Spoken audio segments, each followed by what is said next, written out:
Hi guys! Magluluto tayo ngayon ng langka na may sipon at saka lagyan ng gata. At saka may dilis din pala. May dilis din pala ito.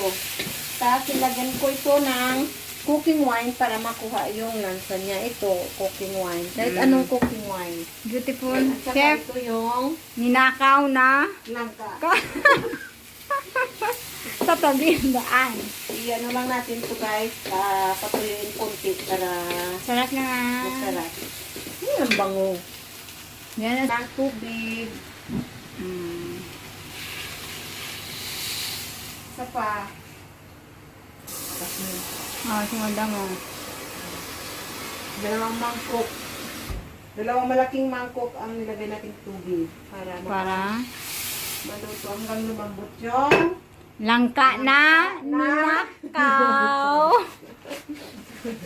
langka na ninakaw. Kawatan. Tirador ng langka. Mamaya ipakita ko sa inyo yung mga Yan, tirador ng langka. Yung langka na ginagaw. Okay, Guys, lagyan na namin ng ito na yung aming gata. ng Naninakaw na lang. Langka na ninakaw. Yan, na may gata na siya. Tapos may dahon na kalbos ng kamuti. Tapos ito guys, tapos sa inyo na kung paano nyo lagyan ng lasa. May lasa na yan guys. Tapos yung aming talong na pinirito. Sunog. Okay na guys. Ayan Thank ang you for watching. yung aming chef cook. Ayan. Ate Mary.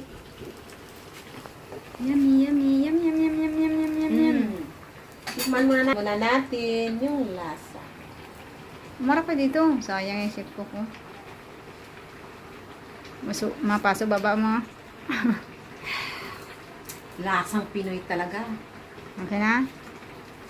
Lagyan mo na lang ano yan. Cook na.